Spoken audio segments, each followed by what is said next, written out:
Class में हमने चर्चा किया था महात्मा गांधी के द्वारा चलाए गए 3 आंदोलन, चंपारण 1917, खेड़ा 1918 और अहमदाबाद 1918। अब बात आगे बढ़ती है और 1919 आता है। ये 1919 में भारत के जो रहते हैं ब्रिटिश अधिकारी, उनका नाम होता है लॉर्ड चेम्सफोर्ड। लॉर्ड चेम्सफोर्ड के कार्यकाल में एक एक्ट आता है, रॉलेट एक्ट। इसको भारतीय इतिहास में काला कानून के नाम से जानते हैं, काला कानून। अब काला कानून इसमें क्यों बोला जाता है? काला कानून इसलिए बोला जाता है कि इसके तहत एक प्रोविजन लाया जाता है, एक प्रावधान होता है जिसके तहत भारतीयों को नो अपील, नो दलील और नो वकील, यानी कि यहाँ के जो भारतीय लोग हैं, रॉलेट एक्ट के तहत अगर उनको पकड़ लिया गया है तो वो कहीं भी अपील नहीं कर सकते हैं, वो कोई दलील नहीं दे सकते हैं और वह कोई वकील नहीं कर सकते हैं। तो एक तरह से एकदम क्लियर है कि ये भारतीयों पे जबरदस्ती थोपा गया एक काला कानून है। तो जो बुद्धिजीवी वर्ग थे भारत के, उन्होंने इसका विरोध किया। तो विरोध करने में कौन थे? डॉक्टर सैफुद्दीन किचलू, डॉक्टर सैफुद्दीन किचलू,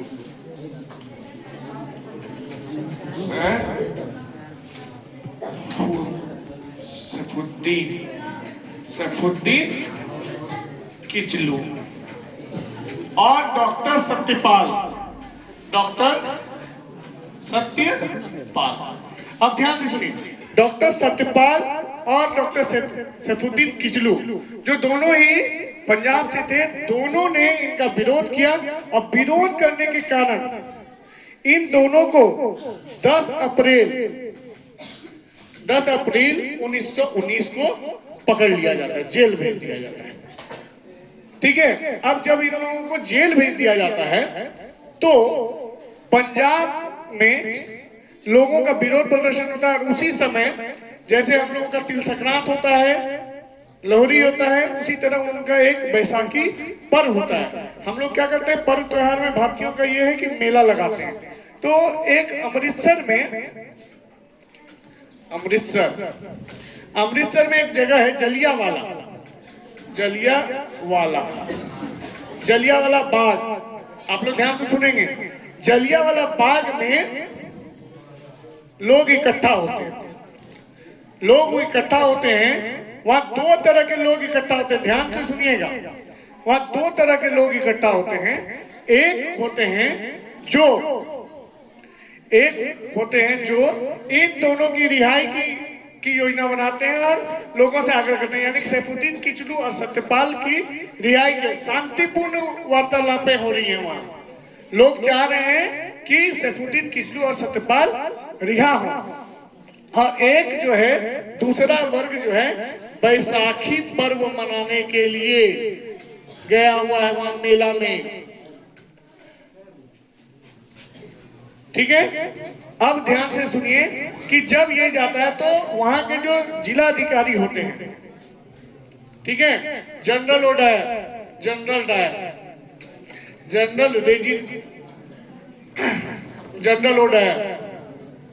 ठीक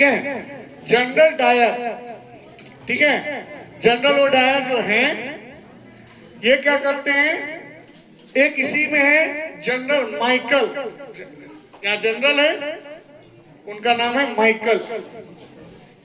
ध्यान से सुनिएगा, बहुत मार्केबल बात है, माइकल डायर। ठीक है, ये 2 डायर आदमी है।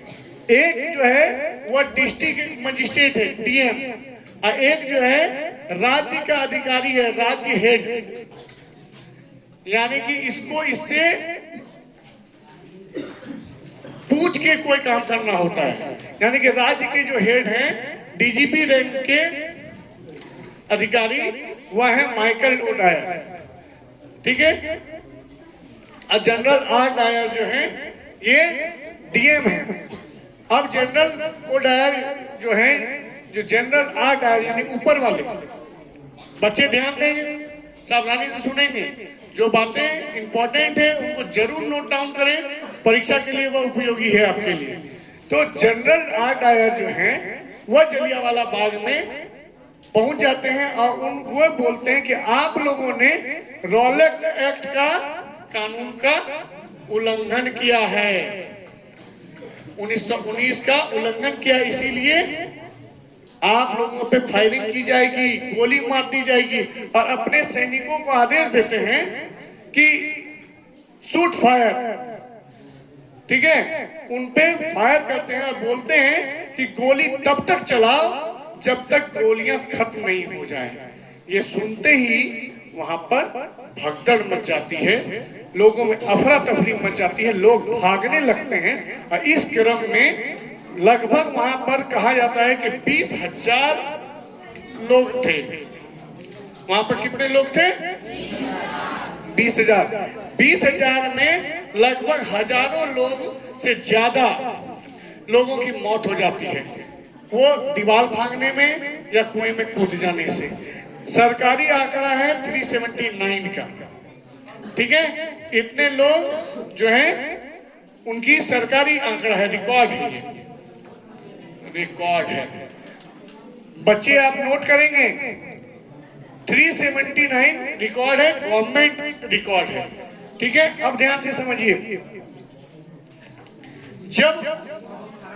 जब यहां पर लोगों की मौत हो जाती है तो भारत सरकार में महात्मा गांधी और भारत के प्रसिद्ध साहित्यकार रविंद्रनाथ टैगोर दोनों को 1915 में उपाधि दी जाती है ब्रिटिश हुकूमत के तहत। महात्मा गांधी को दी जाती है कैसर ए हिंद। कैसर ए हिंद मतलब होता है भारत का सम्राट। कैसर मतलब होता सम्राट, मतलब राजा। भारत का राजा को उपाधि दिया गया था महात्मा गांधी को 1915 में, कैसर ए हिंद। इनकी उपाधि ये लौटा देते हैं। और रविंद्रनाथ टैगोर को मिलता है नाइटहुड। ये दोनों आदमी जो हैं 1919 में जलियांवाला बाग हत्याकांड से दुखी होकर अपनी उपाधि को ब्रिटिश हुकूमत को लौटा देते हैं। अगर लौटाएंगे तभी तो विरोध कर पाएंगे।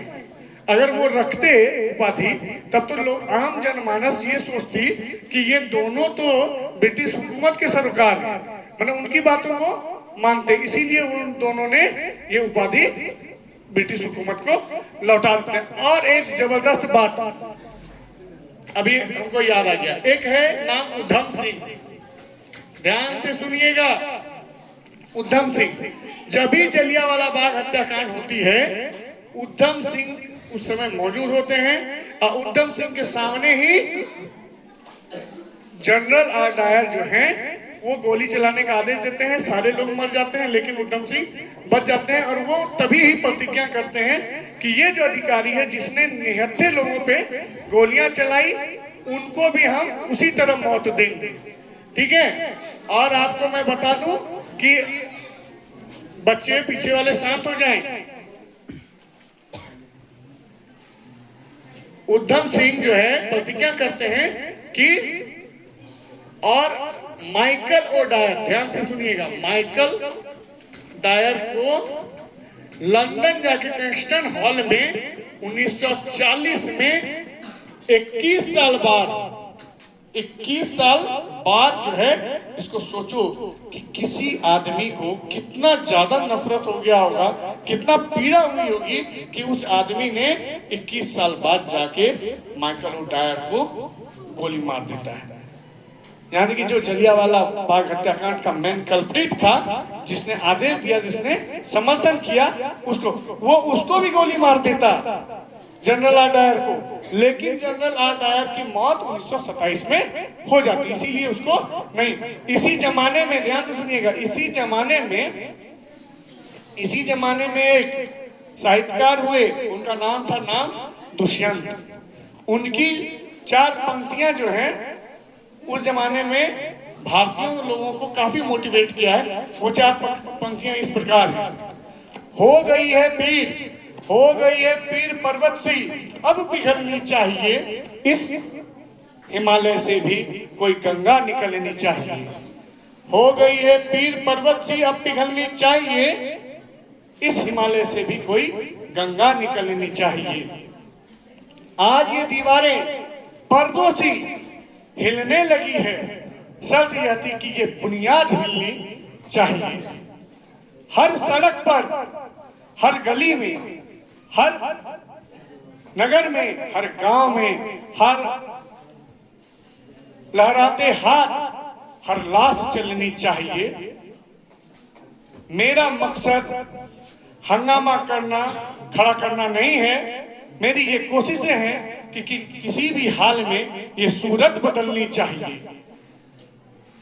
मेरे सीने में ना सही, तेरे सीने में ही सही, हो कहीं भी तो आग जलनी चाहिए। तो ये जो आग जलनी चाहिए, यानी कि किसी भी स्थिति में भारतीय राष्ट्रवाद को जगाने के लिए उस जमाने के दुष्यंत ने ये कविता कही थी कि हो गई है पीर। ये पीर मतलब पीड़ा, दुख हिमालय जैसी हो गई है। इतना दुख, इतना कष्ट अंग्रेजों ने दिया है कि ये अब पिघलनी चाहिए और इस हिमालय से कोई गंगा निकलनी चाहिए। तो इसके साक्षात ये जो है उधम सिंह माइकल ओडायर को हत्या कर देता है। ठीक है, सोचो उस जमाने में एक फर्क है राष्ट्रवाद में, 1947 के पहले और 1947 के बाद। 1947 के बाद तो हमको सत्ता मिल गई, लेकिन 1947 के पहले अगर कोई इंसान अंग्रेज की हुकूमत का विरोध करता था तो 100% वो जानता था कि इसका परिणाम क्या होगा। भगत सिंह, सुखदेव, राजगुरु, रामप्रसाद बिस्मिल, चंद्रशेखर आजाद, हमारे उधम सिंह, इन सारे लोगों ने, ध्यान से समझिएगा, कि कंफर्म 100% ये सोच के काम किया कि अगर हमको पुलिस पकड़ लेती है, ब्रिटिश हुकूमत पकड़ लेगी तो हमको फांसी देगी। 100%। यानी कि आज जो हम लोग भारत माता की जय और फेसबुक और व्हाट्सएप पे लिख देते हैं, ये नकली राष्ट्रवाद है। असली राष्ट्रवाद उस जमाने में था कि आदमी सीधे सीधे अपना बलिदान देके भी देश की रक्षा करता था। यानी कि भगत सिंह हंसते हंसते फांसी चढ़ जाते हैं, किसके लिए? इस देश के, है कि नहीं? उस जमाने में अगर कोई जेल भी जा रहे हैं तो जेल में भी जाके कर क्या रहे हैं? जेल में जाके भी किताबें पढ़ रहे हैं, किताबें लिख रहे हैं। ठीक है, महात्मा गांधी ने माय एक्सपेरिमेंट विथ ट्रूथ, बैठ। ठीक है, अब आगे नेक्स्ट। अब भारत की परिस्थितियां बदलने लगी थी 1919 के बाद, रॉलेट एक्ट के बाद। काफी दुनिया में ये चर्चा का विषय बन गया। तो इसके लिए जनरल डायर के समय में, ध्यान दीजिए, मार्शल लॉ लागू किया गया। मार्शल लॉ मतलब होता है एक ऐसा कानून जो युद्ध की स्थिति को बताता है। यानी कि 144, इसमें एक साथ 4 आदमी नहीं रह सकते हैं, तो मार्शल लॉ लागू किया गया है। मार्शल लॉ का संबंध किस कानून से है? रॉलेट एक्ट के जस्ट बाद 1919 में। ठीक है, अब धीरे धीरे गांधी जो है क्या करते हैं, देश को मजबूत करने के लिए भारत में 1920 में एक बहुत बड़ा आंदोलन खड़ा होता है, असहयोग। असहयोग, धरती में इससे बड़ा कोई हथियार नहीं है। यानी कि ज्यादा से ज्यादा हाथ जोड़ लीजिए कि हम आपका मदद नहीं करेंगे, हेल्प नहीं करेंगे, कोऑपरेट नहीं करेंगे। सहयोग का अंग्रेजी क्या होता है? Cooperate, cooperation. ठीक है, तो ये क्या आ गया? नन कोऑपरेशन, यानी कि असहयोग। अ वर्ड लग गया, यानी कि नन, NON, नन। ठीक है, नन कोऑपरेशन मूवमेंट इसको बोला, असहयोग आंदोलन। असहयोग आंदोलन जो है कलकत्ता अधिवेशन में इसको मंजूरी मिलती है। कहाँ मंजूरी मिलती है? कलकत्ता अधिवेशन 1920। ठीक है, अगस्त में। और फिर दिसंबर में नागपुर अधिवेशन होता है। कांग्रेस अधिवेशन मतलब मीटिंग। कांग्रेस के बड़े बुजुर्ग लोग जो बुद्धिजीवी हैं वह मीटिंग करते हैं कि हमको नया आंदोलन कैसे चलाना है, कैसे अंग्रेजों को हराना है, तो मीटिंग करते हैं। तो ये बोल रहे हैं कि कलकत्ता में जब मीटिंग हुई तो ये निर्णय लिया गया कि अब अंग्रेजों का असहयोग करेंगे। अब ये कब से लागू करेंगे, तो ये नागपुर में दिसंबर में ये डिसाइड हो गया। तो यहाँ से ये स्टार्ट हो जाता है असहयोग आंदोलन। और ये चलता कब है, 5 फरवरी 1922 तक। इसमें शर्त ये रहता है कि ये अहिंसक आंदोलन होगा, इसमें कोई भी तरह का लड़ाई पीट नहीं होगी। जब जमशेदपुर से पूछा जाता है कि भारत की कारखाना ये क्यों बंद है, तो बोला जाता है कि यहाँ के लोग हड़ताल कर दिए हैं, यहाँ के लोग क्या कर रहे हैं, भजन कर रहे हैं। ठीक है, तो कोई किसी को भजन करने के लिए, हड़ताल करने के लिए, उपवास करने के लिए सजा नहीं दे सकता है। लॉर्ड चेम्सफोर्ड से जब वहां लंदन से फोन आता है, what is going on their, तो बोला nothing is happening is here, बोला कुछ भी तो नहीं हो रहा है। हाँ, दे आर डूइंग भजन। रघुपति राघव राजा राम पतित पावन सीताराम। तो किसी को ये भजन गाने के लिए नहीं किया जा सकता। तो ये आंदोलन बहुत धीरे धीरे बढ़ने लगता है। और इसी के क्रम में तुर्की, ध्यान दीजिए, तुर्की एक देश है जहां पर खलीफा का शासन, खलीफा, ठीक है। तो ये खलीफा का अंत अंग्रेज कर देते हैं। तो यहाँ पर मुसलमानों को जो अधिकार दिया जाता था दुनिया में कहीं पर शासन करने के लिए, मान्यता जिसको बोलते हैं, खलीफा जो होता था वह मान्यता देने वाले थे। इनके पद को समाप्त कर दिया जाता है, खलीफा के पद को समाप्त कर दिया जाता है। तो दुनिया के सारे मुसलमान ब्रिटिश हुकूमत से दुखी हो जाते हैं और विरोध करते हैं, लेकिन उतनी ताकतें उनमें नहीं है मुसलमानों में कि वे अपने से लड़ सकें अंग्रेजी हुकूमत के खिलाफ। इसीलिए भारत में वह महात्मा गांधी से रिक्वेस्ट करते हैं, महात्मा गांधी से रिक्वेस्ट करते हैं कि आप इसको असहयोग में खिलाफत को मर्ज कर दीजिए। खिलाफत, अब देखिए ध्यान से सुनो, असहयोग आंदोलन जो है जब खिलाफत इसमें मर्ज हो जाता है तो भारत में असहयोग आंदोलन हिंदू और मुसलमान एकता का प्रतीक बन जाता है।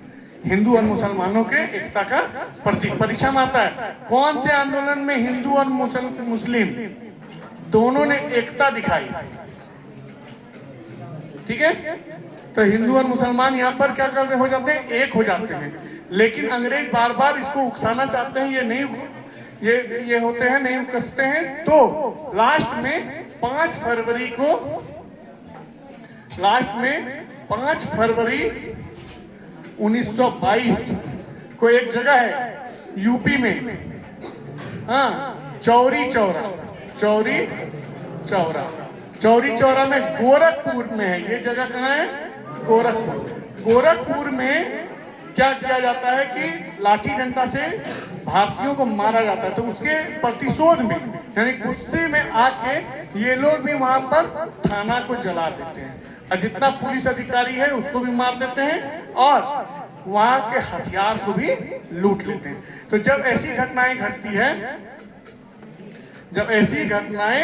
घटती है तो गांधी जी दुखी हो जाते हैं और गांधी जी इस दुखी होने के कारण असहयोग आंदोलन को वापस ले लेते हैं। यानी कि ध्यान से सुनिए, 1917, 1918 में फिर अहमदाबाद लगातार जीतने के बाद महात्मा गांधी का पहला ये असफल आंदोलन होता है, लेकिन जो कि सफलता की ओर चल चुका था और यहाँ पर हमको देश को आजादी मिलने ही वाली थी। लेकिन एक हिंसक आंदोलन ने इस आंदोलन को वापस लेने के लिए मजबूर कर दिया। क्लियर है? अब देखिए ध्यान से, इससे जब नाराज हो गई है, जब ये आंदोलन को वापस लिया जाता है तो 1 जनवरी 1923 को मोतीलाल नेहरू और चित्तरंजन दास द्वारा जो है स्वराज पार्टी की स्थापना की जाती है। स्वराज पार्टी यानी पूछा जाएगा स्वराज पार्टी की स्थापना कब हुई, तो 1 जनवरी 1923 को हुई। क्यों हुई? क्योंकि कांग्रेस के जो बड़े नेता थे महात्मा गांधी ने क्या किया था, असहयोग आंदोलन को वापस ले लिया था। इसीलिए मोतीलाल नेहरू गुस्सा के बोलते हैं कि अगर कन्याकुमारी में कोई घटना घटती है तो उसका सजा जो है आप कश्मीर को नहीं दे सकते, ये गलत है। इसीलिए, और आपको मैं जानकारी दे दूं कि इस जितना भी घटना घटा 5 फरवरी 1922 चौरी चौरा का, इस सारा का ब्लेम गांधी जी पे दे दिया जाता है, इल्जाम जिसको कहते हैं, और 6 वर्ष की सजा हो जाती है। कितने वर्ष की सजा हो जाती है? इसीलिए 1900, ध्यान से सुनिए, 1922 से 1928 तक गांधी जी बहुत एक्टिव नहीं है, लेकिन 1 साल बाद ही जो है लगभग 1924 में इनके स्वास्थ्य को देखते हुए करम इनको रिहा कर दिया जाता है, इनको बेल पे छोड़ दिया जाता है। केसें चलती रहती हैं लेकिन इनको छोड़ दिया जाता है, लेकिन बहुत ज्यादा ये एक्टिव नहीं रहते हैं, लेकिन इनका जो है स्वराज पार्टी को समर्थन मिलता है। ठीक है, अब समय हो गया है। अब इसके बाद यहाँ पर क्या होता है, 1928 में नेहरू रिपोर्ट आता है और साइमन कमीशन की बात, जो हम नेक्स्ट क्लास में बताएंगे। मुझे उम्मीद है कि आप लोगों को ये क्लास अच्छा लगा होगा और समझ में भी आया होगा। धन्यवाद।